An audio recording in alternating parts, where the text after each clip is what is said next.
When I started my NFT journey almost 3 years ago, geez, it's been a long time.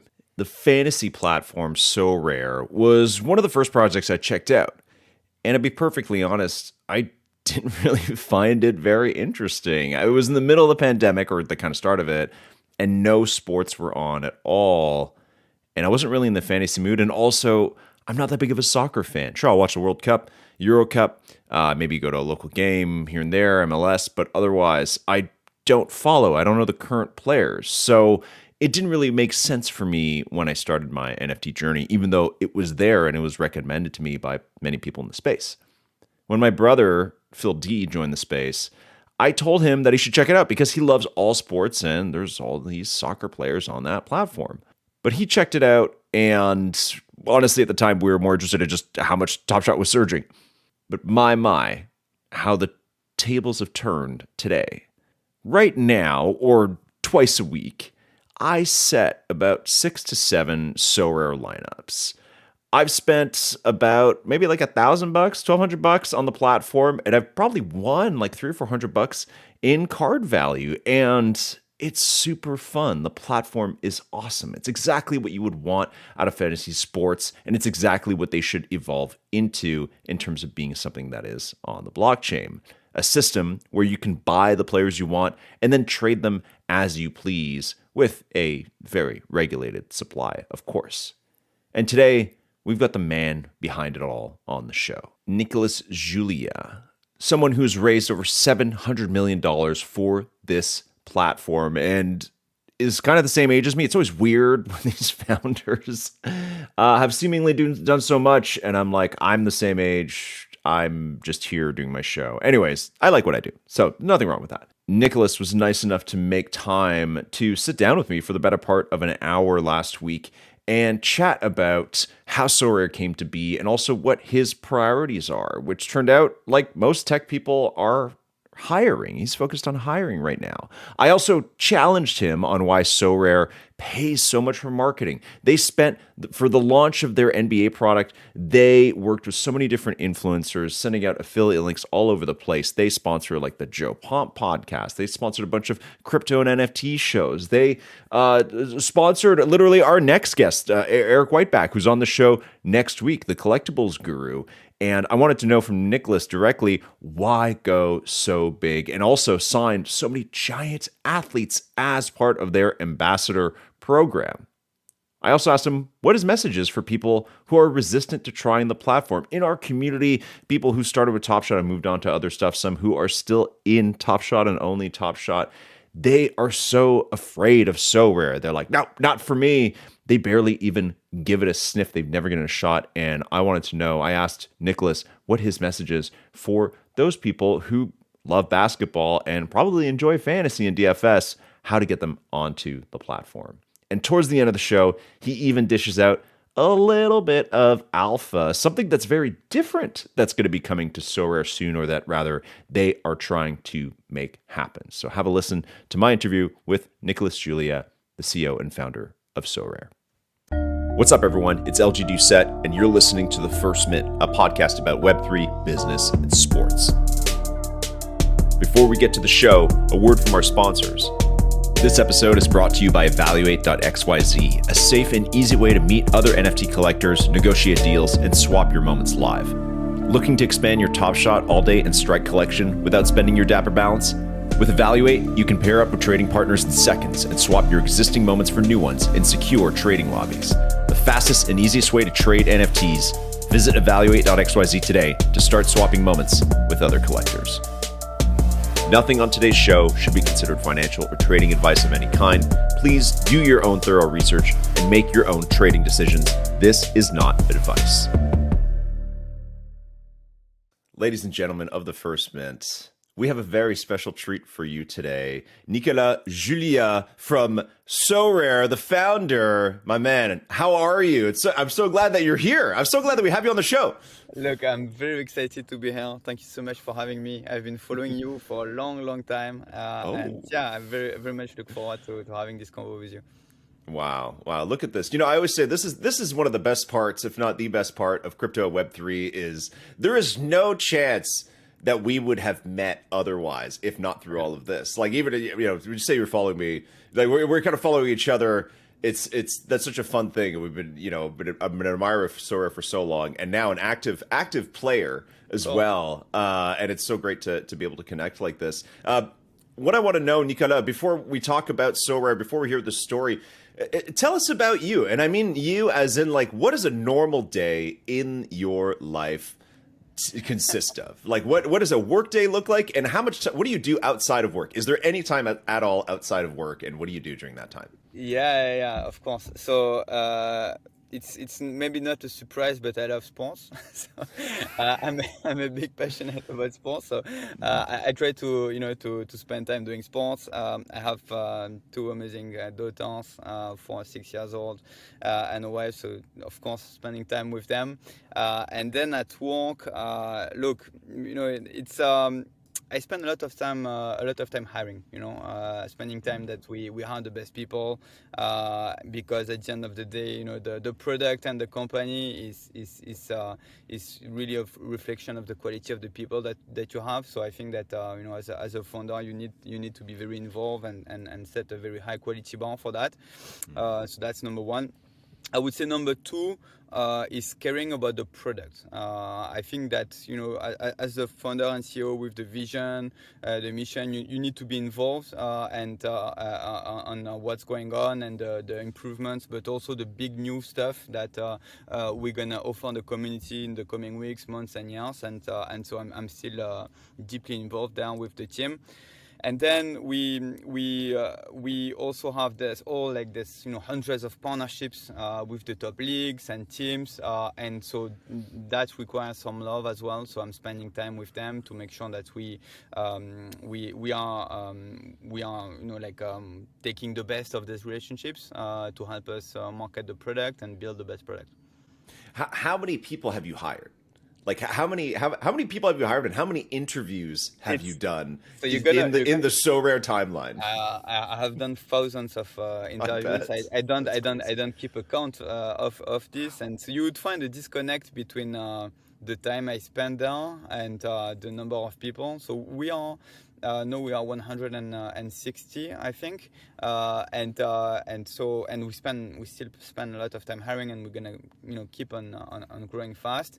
But because we spend so much time trying to find the best, and because our model, we don't need to be thousands of people, and actually I think. It's detrimental when you launch particularly a new sport, like to have like hundreds of people, like you don't iterate as fast. And so we just launched Sorare MLB, Sorare NBA, and I think you are a user, and hopefully you see that there's some movement there, and we try to every single week like give you something new, something cool.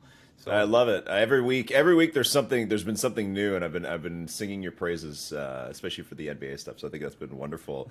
Okay, so you said you're spending your day hiring and caring about the product, and what was the third one? The third one was the partnerships. Right? Partnerships. Yeah, I still Okay, find so spend time so with partners. so how do you determine how do you prioritize partnerships? Because you have some of the biggest athletes in the world, right? Yeah. You've got Messi, Mbappe, like, and how do you decide like between that versus an interview versus like a product update? Like if Mbappe, it's Friday afternoon, Mbappe calls up, he's like, Nicolas, I need a meeting right now. I want to talk about a new idea I have, but you're trying to get something out. How do you decide which one's important? No, look, I think I'm very lucky to have a team that is helping me on that Right, front, that's smart. right? Yeah. Like, so I rely on my people, right? Like, so so the Michael who's leading BD for me is kind of helping me, like, and pushing to me like the thing that he thinks I should be involved with.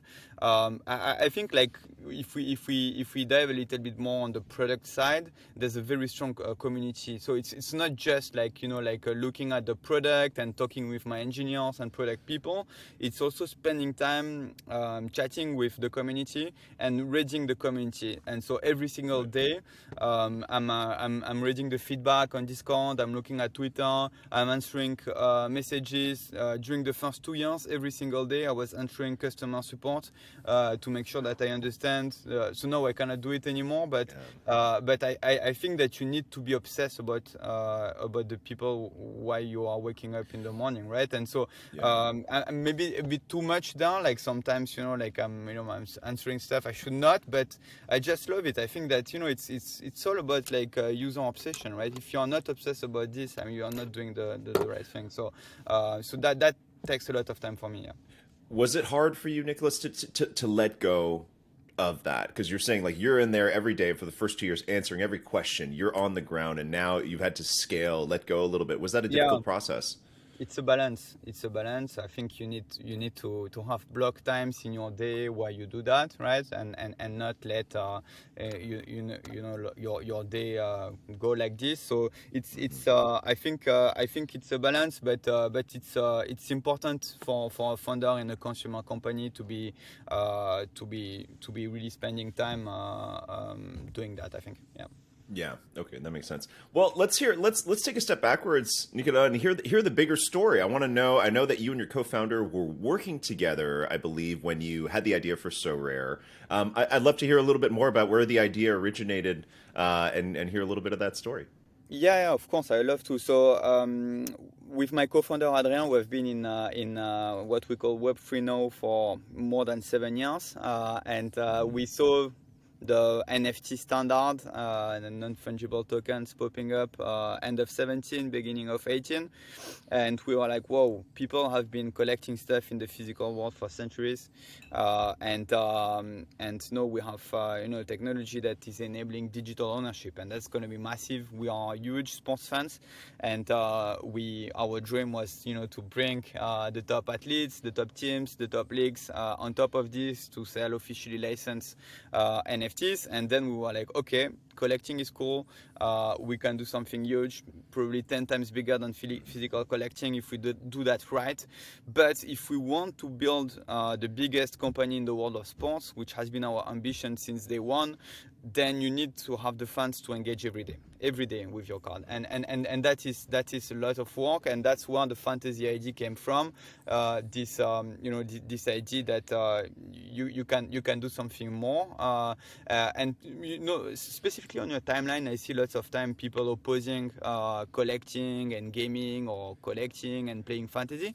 I think there's no, you can be good at both. Right now, I think we are not doing an amazing job in the collectible side of things, and we're going to do Right. much better in the coming weeks and months. You're going to see improvements. But there's no reason why, and there's lots of examples in the history of gaming where you have like an amazing game and amazing collectibles as well, right? So I think that's how we got started. And generally speaking, our idea was to democratize professional sports, basically enabling any sports fan to become a general manager. So it is something in today that is reserved to a couple of billionaires. But actually, what you can do with us is build your legacy, build your team. You can buy and sell players, so you can trade players. You can compose your team, so you can be a coach. You can be a scout or a sporting director, and you are any player. So you have all the roles in a sport team, and that's what we are trying to do, and yeah, we believe there's massive potential there. Did you collect like football cards as a kid or Yeah, anything like I that? Yeah. collected a lot. So Yeah. soccer cards, so Panini addict, and Yeah. I'm still doing it. Oh, So yeah. around the World Cup, like I bought like too much, like and Nice. no, that's crazy. I was doing it with my daughters, and so I Oh, was that's teaching nice. them like Yeah. countries and flags, and like I mean, you are seeing it differently, right? And you're trying to to look it with different angle. But yes, I'm still involved with it. Yeah. That's great. Yeah. Well, same here. Yeah, we had a lot of. My brother specifically had a lot of soccer cards growing up, and Yeah. yeah. Great. Okay. So, and why did you? So you're saying you've been working in the blockchain space for 7 years, and you had the idea that the collectibles is that, or of kind of like the fantasy aspect, the collectibles is that? Did you have when you had the idea, was it as concise as the product is now? Like, did you know when you started like 5 years ago that it would be the platform it is right now? Like, was that a clear vision for you, or were there a few other iterations of ideas that you had that it could have been? No, look, I think we raised 5 rounds of financing in the history of the company. So the company is just 4 years old, and I think all my decks, financing decks, are public, and between the financing rounds, I updated a couple of metrics, but like the vision remained the same from the very early days. This vision to democratize professional sports, this vision to build the best platform to enable any sports fan to become a GM at the intersection of collecting and playing fantasy sports was really here since the very early days. And then you keep on building, you keep on building, you keep on growing the community and find some marketing muscle, and of course like keep on bringing new cool features for the community and expanding to new sports also, which is something I'm very excited about last year, like launching 2 US sports, and but the vision remained the same. Yeah. What has been the biggest moment for you so far at So Rare? Like the single Um, biggest, like, wow. so let me tell you two things. So on a personal level, like I'm a passionate sports fan. So I met my idol, Zinedine Zidane, so the soccer player who brought us the first Of World Cup course. of Yeah. and I was young, and so I remember it's very emotional, this moment when your country like Yeah. win it, and so meeting him, and like realizing that he's the same very humble, very smart person that like that you've had in your imagination is was like a yeah very like an amazing moment. And so he's an investor and ambassador in the company, so we are very proud about this. Mm. So I think that's one, and I think that as a founder and CEO, like the like one of the best moments for me was closing this year and seeing that despite like the very difficult kind of macro environment and market for Web3 and NFTs, we kept on growing from 270 million in sales GMV last year, in 21, I mean, to half a billion in 22, Yeah. and kept on growing the revenue, kept on growing the user base, and so it's still very early, but it's a signal to me that we are doing some things that are right in trying to abstract the complexity of NFTs and crypto for a more mainstream audience, and building a cool product with utility that goes beyond this. Okay, I'm gonna buy and sell. No, like actually you can do lots of cool things, and you can hold your game items for a very long run and have fun with them.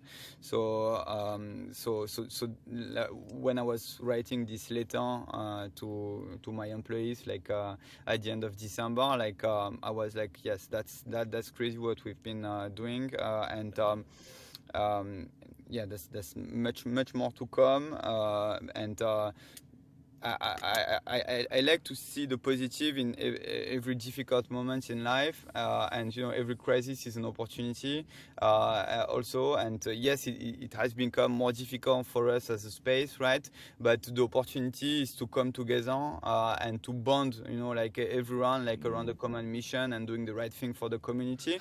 And I feel like this energy, like internally when I look around me, and even within the community, and this is something that makes me very confident and excited for coming into this year.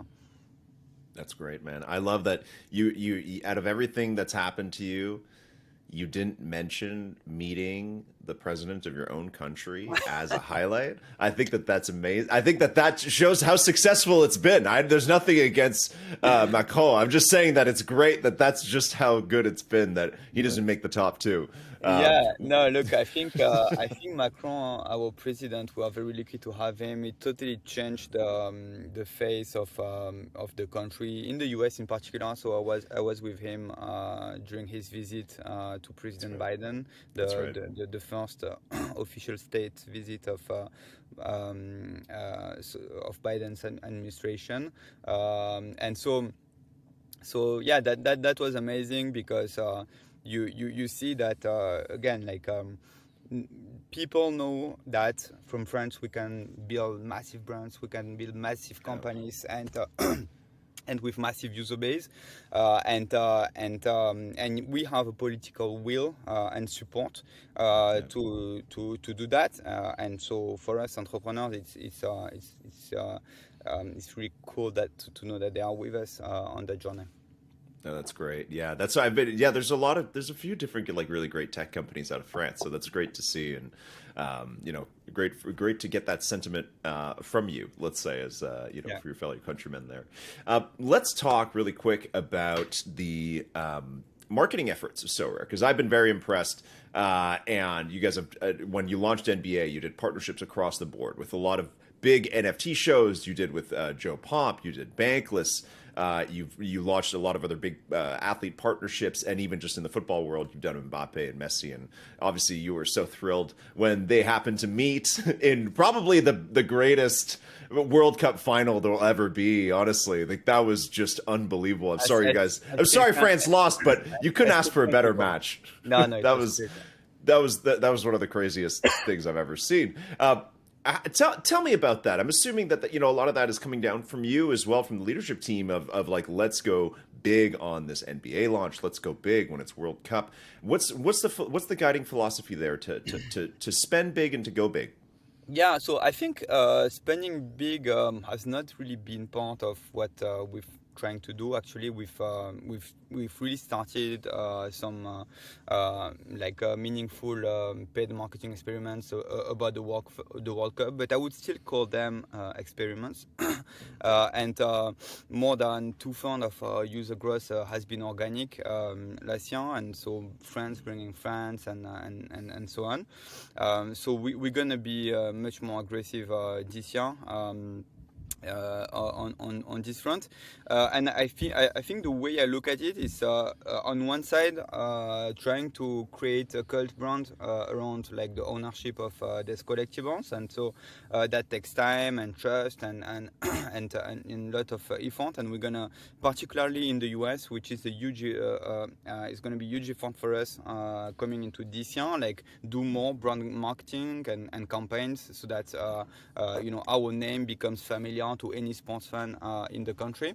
And so you mentioned some of the partnerships that we have with Yeah. Joe Pompiano and others, and that's part of this effort, of course. So that's one, and then number two is what I call building the gross marketing muscle. So every single week, I'm asking my team to try something, right? Do an experiment, try something. You're gonna fail probably like 80% chance, but you're gonna learn something, and you're gonna double down at some point on the one things that are on the things that are working, right? And so having this velocity, this agility to try stuff in terms of gross marketing, and on the other hand, having a team of creative that are willing to inspire people and to build a cult brand. So these are the two big levers that we're activating.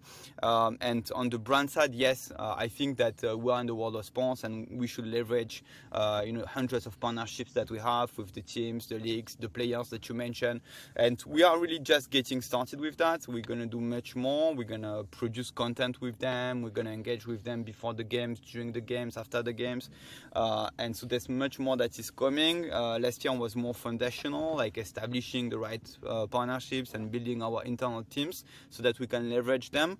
This year, I think we're gonna start seeing the outcomes of this, and this is something I'm very excited about. That's great. Let's tell me a little bit more about the product then. This is a good time to jump into the product. You've already talked a lot about it. Where I asked you, if your vision was kind of here. You said you've gone through 5 rounds of funds. Where in the timeline, in the like the lifeline of the product, are we? Like, how close to completion is the Sorare platform, or is that even a way that you look at it? Yeah, no, I think no.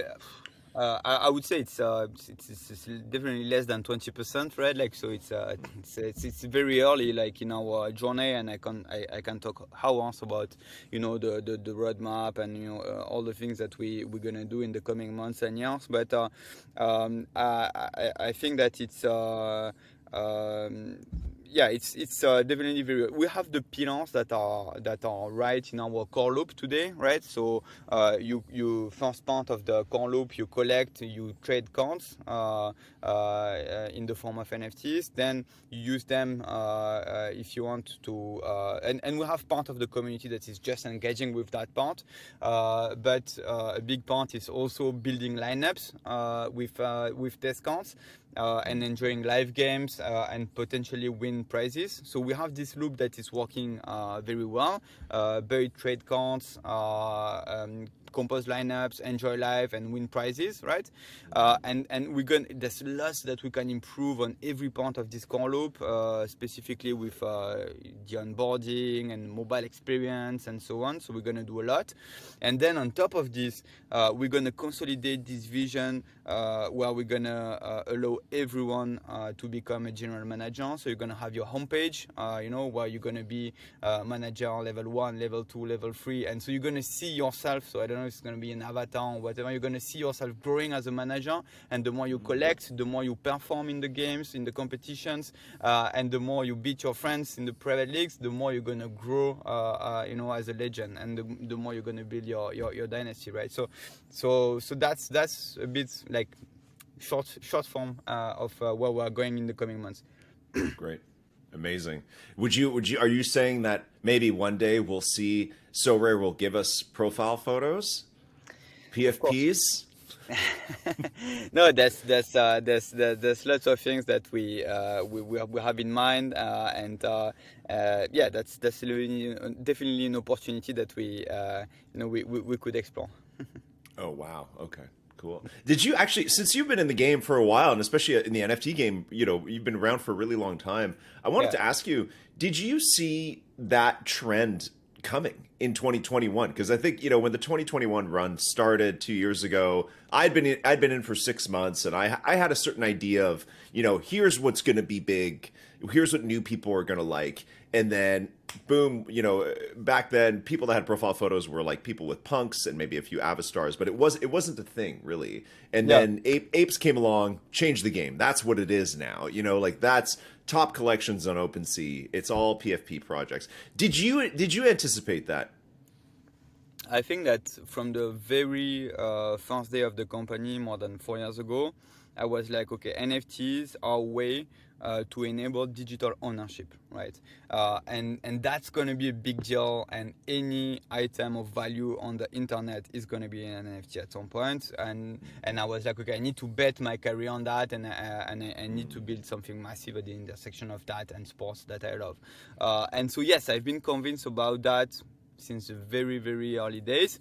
And then I was and then like I'm like, there's gonna be like thousands of applications of that, and it's a bit like let's not oppose like PFPs and like gaming companies and art, like there's room for everyone. Yes, of course, like it's tougher right now, like during this kind of markets, but there's gonna be room for everyone, and it's not like PFPs are everything, or like utilities everything, right? Like some companies are gonna mix it, and there's gonna be like amazing companies only doing PFPs and amazing companies doing only gaming, and that's fine.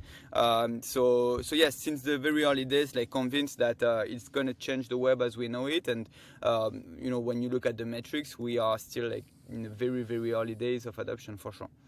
Was there anything you thought would be a big deal right now in blockchain, but has not become a big deal? Yeah, it's a good question. Let me have a think. Is there anything that you think like this should have been bigger, but it Yeah. hasn't hit yet? Yeah, or that you think is potentially just an area of adoption, like more self-custodial yeah. wallets or whatever.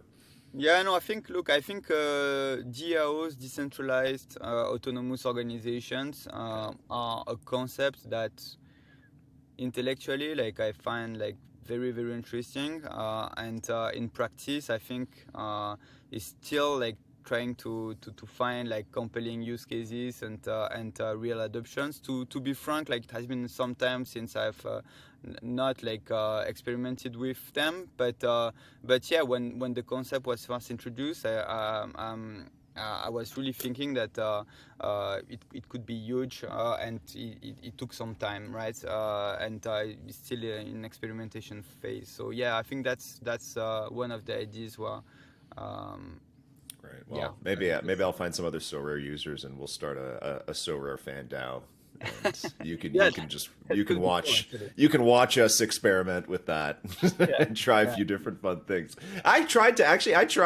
because I'm not a whale. I'm a tiny little fish. But when NBA launched, I was like, they're selling the super rare cards. We need to get some. And I tried to rally a few other people to be like, all right, let's put our money together and put yeah. together a great like super rare lineup. But we haven't done it yet. Maybe next season or maybe later in the season.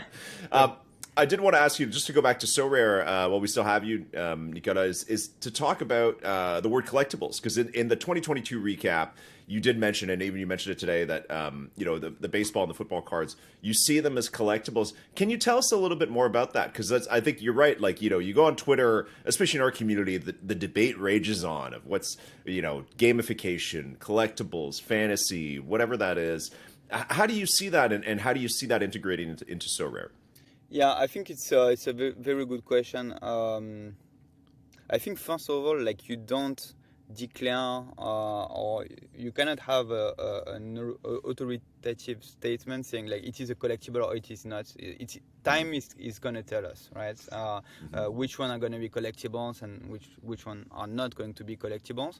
And I think if you need to build the right product and to build trust. I think trust is really key, right? Like because there's like many reasons why people collect, and there's some people that collect because they want to have a scarce piece of art. There's some people that collect because it's about status, right?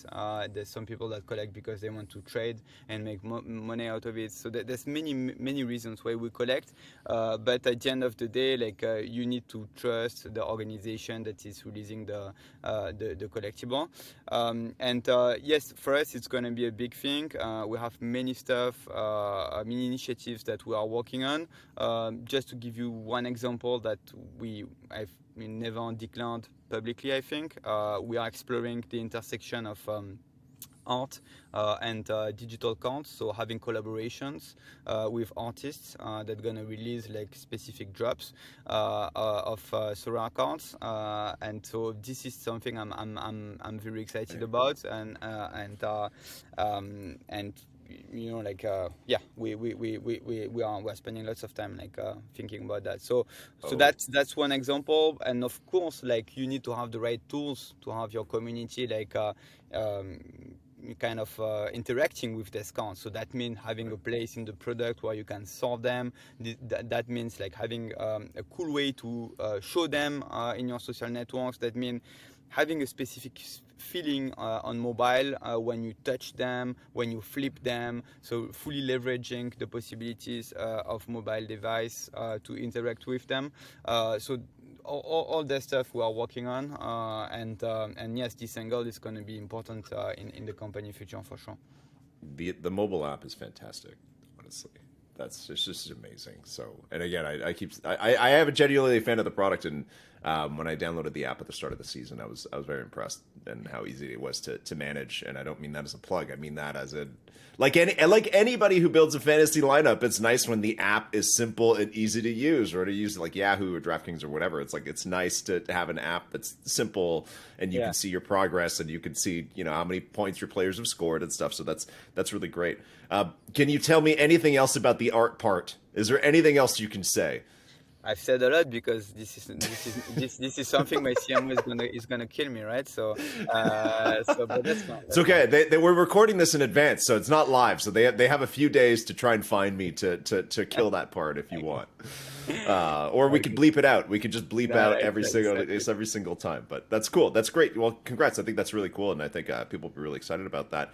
Uh, let's talk about that Twitter debate.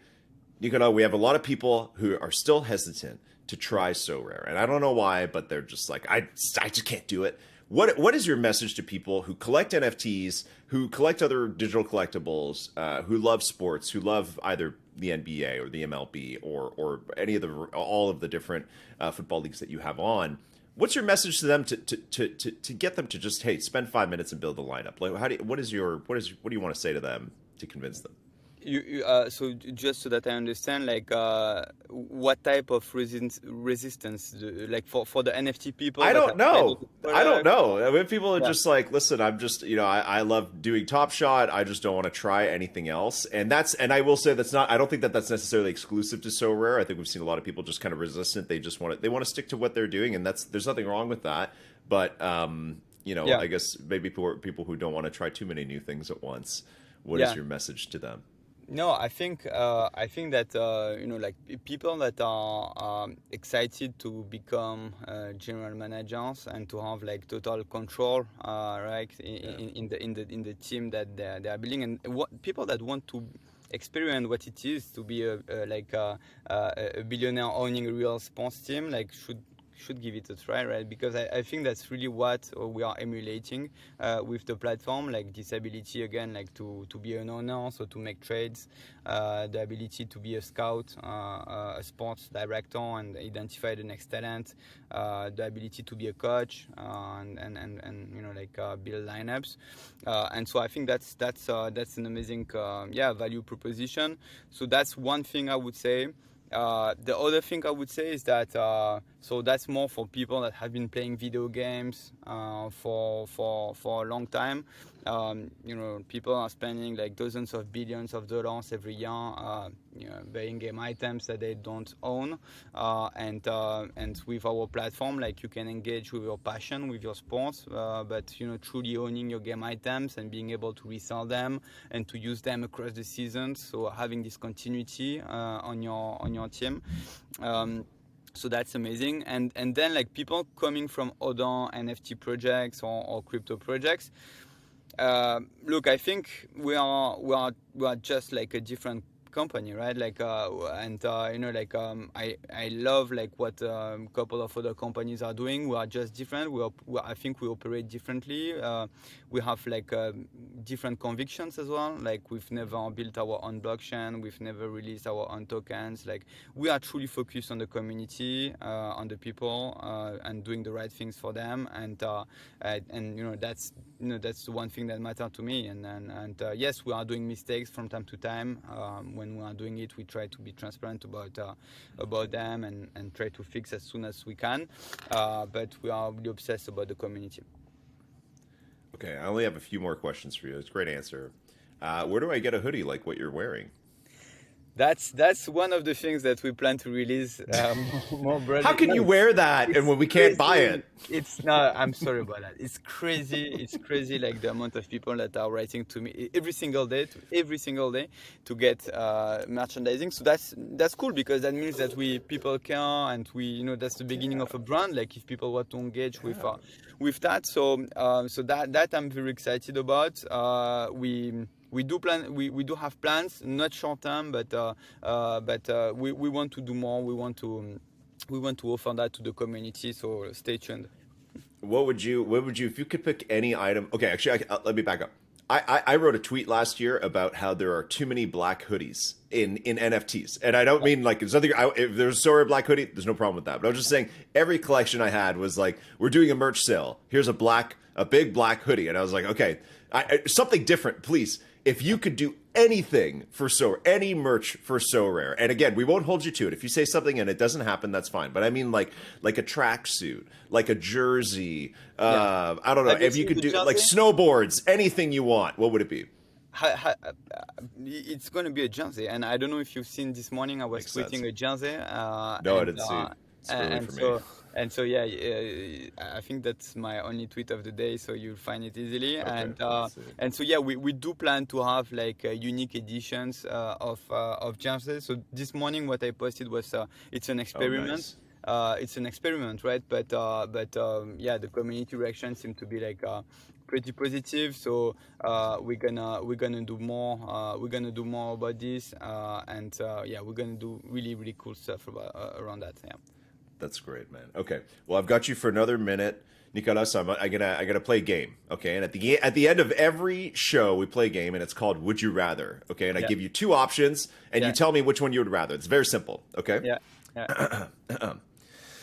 Would you rather, as an ambassador, to have Manu Ginobili or Tony Parker? That's an easy one, right? I know, I know, I know. No, Just thinking about I pitting think the World Cup final countries against each other again, you it's know. nice. It's nice. No, Tony has been like a great ambassador for French basketball, right?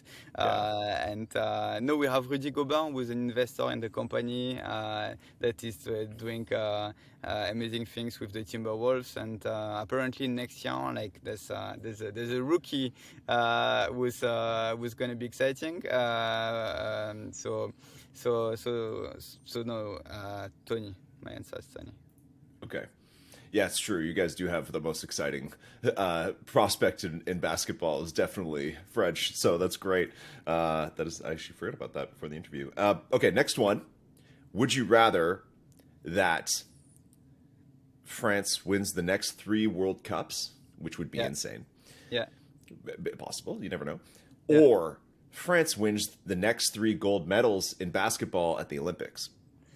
Uh, this one, I'm sorry, it's hard. This one is hard because They're hard questions. That's the point. They're supposed to be hard. no, look, I will.